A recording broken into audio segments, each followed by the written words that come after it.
আমার চ্যানেলে তোমাদের সকলকে স্বাগত। আজ আমরা ক্লাস 4-এর রায় মার্টিন প্রশ্নবিচিত্রা থেকে পরিবেশের দ্বিতীয় পর্যায়ক্রমিক মূল্যায়নের দ্বিতীয় স্কুল সলভ করব।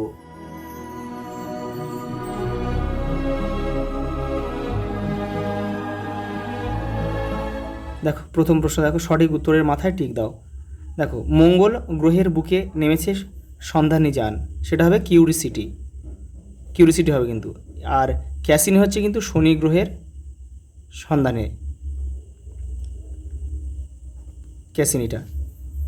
ভাদু পূজা হয় ভাদ্র মাসে। মানুষের প্রথম কাজের ধাতু হলো তামা। সাপের বিষথলি থাকে কোথায়? তার দাঁতের নিচে। উঁচু গাছের ডাল থেকে ফল পাড়তে কি তীর, বর্ষা, লগি ব্যবহার করা হয়।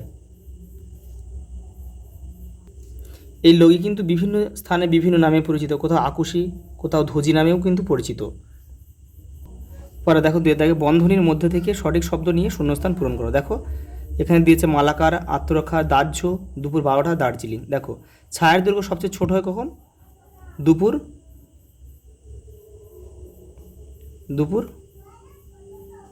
12টা। পরেটা দেখো স্কোয়াশের চাষ হয় দার্জিলিং জেলায়। কুকুরকে পোষ মানানো হয়েছিল কি জন্য? দেখো আত্মরক্ষার জন্য।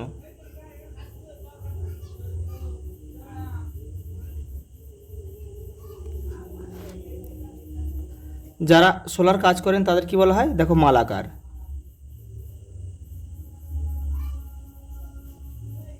বাজি পটকা হলো দাহ্য বস্তু। এই যে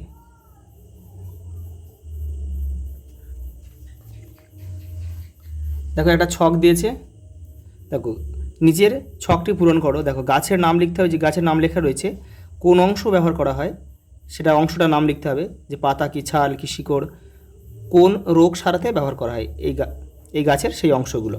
দেখো প্রথম রয়েছে তুলসী পাতা কোন অংশ ব্যবহার করা হয়? পাতা। তাহলে কী কাজে ব্যবহার করা হয়? সর্দি কাশিতে কিন্তু তুলসী পাতা ব্যবহার করা হয়। পরে দেখো শিংকোনা রয়েছে, শিংকোনা গাছের আমরা কী ব্যবহার করি? শিংকোনা গাছের কিন্তু আমরা ছাল ব্যবহার করি। কী কাজে? ম্যালেরিয়া রোগ সারাতে, মানে কাঁপুনি দিয়ে জ্বর এলে সেটা সারাতে, ম্যালেরিয়া।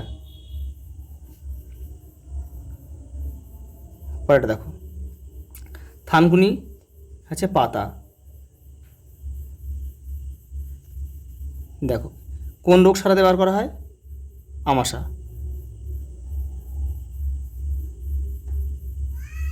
আমাশয়। পরেটা দেখো নয়নতারা হচ্ছে নয়নতারারও আমরা পাতা ব্যবহার করি। দেখো কী রোগ সারাতে?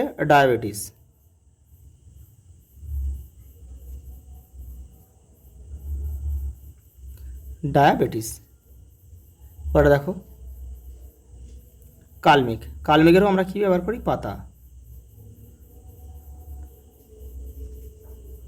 দেখ এটা কী রোগ সারাতে? কৃমিনাশক। কৃমি দূর করতে কৃমিনাশক হিসেবে আমরা এটা ব্যবহার করি। দেখো চারের দাগে এবারে দেখো ঠিক বাক্যের পাশে সত্য এবং ভুল বাক্যের পাশে মিথ্যা শব্দটি লেখো। দেখো চাকাকে শক্তপোক্ত করার জন্য মানুষ লোহার বেড় দিয়েছিল, সত্য। রানীগঞ্জে কয়লা খনি আছে, সত্য। পরেরটা দেখো খাঁচার ভিতর গানটি রবীন্দ্রনাথ ঠাকুরের লেখা, এটা কিন্তু হবে না, এটা মিথ্যা হবে। এটা কিন্তু লালন ফকির হবে। এটা লালন ফকির হলে বাক্যটা কিন্তু সত্য হতো। পরেরটা দেখো কলকাতার কুমোরটুলি তাঁত শিল্পের জন্য বিখ্যাত, এটাও কিন্তু মিথ্যা। কারণ এটা হবে কি মৃৎশিল্পের জন্য বিখ্যাত আর কি। আর তাঁত শিল্পের জন্য বিখ্যাত হচ্ছে নদিয়ার ফুলিয়া। দেখো জলেই প্রথম গাছ ও প্রাণীর জন্ম হয়েছিল, এটা সত্য। পরেরটা দেখো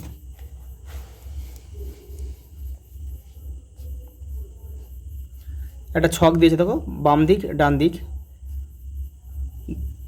এগুলো তোমরা কিন্তু কেউ তীর চিহ্ন দিয়ে মেলাবে না, তাহলে কিন্তু গুলিয়ে যেতে পারে, ভুল হওয়ার সম্ভাবনা বেশি থাকবে। সেই তোমরা কি করবে, এই প্রশ্নের দাগ নাম্বারটা এবারের উত্তরের পাশে দিয়ে দেবে, তাহলে কিন্তু তোমাদের আর ভুল হওয়ার সম্ভাবনা থাকবে না।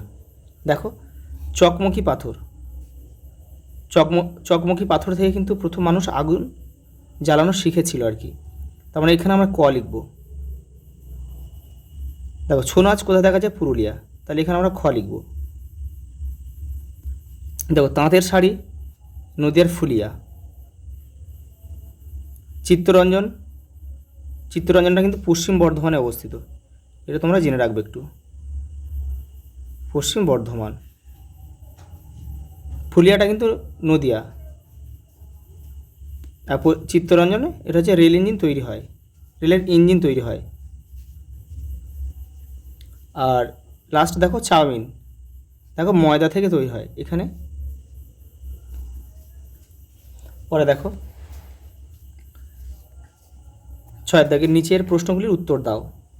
দেখো, প্রথম প্রশ্ন দেখো, সপ্তর্ষি মণ্ডলের কোন দুটি তারাকে যোগ করলে ধ্রুবতারা পাওয়া যাবে? এটা হবে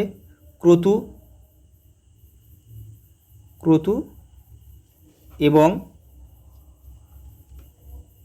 পুলহ।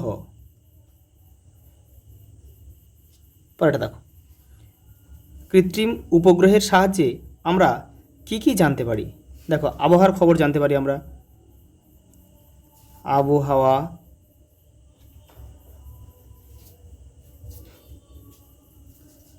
দেখো, ইন্টারনেট ব্যবস্থা কিন্তু কৃত্রিম উপগ্রহের উপর কিন্তু নির্ভরশীল। দেখো, যোগাযোগ, মানে দেখো বিদেশে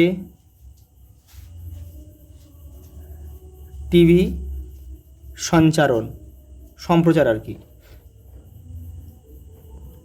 কোথাও মানে বিদেশে কোনো খেলা হলে কিন্তু আমরা সেটা কিন্তু এই কৃত্রিম উপগ্রহের মাধ্যমে কিন্তু ঘরে বসে দেখতে পাই। পরেরটা দেখো, চাঁদের কলঙ্ক আসলে কি? তোমাদের বইয়ের 72 নম্বর পেজে উত্তরটা রয়েছে, দেখে নাও।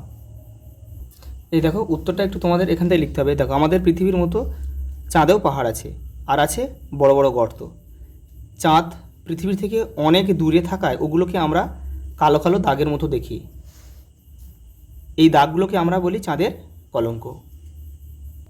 পরেরটা দেখো, মাটিতে মেশে না এমন দুটি বর্জ্য পদার্থের নাম লেখো। দেখো, প্লাস্টিক,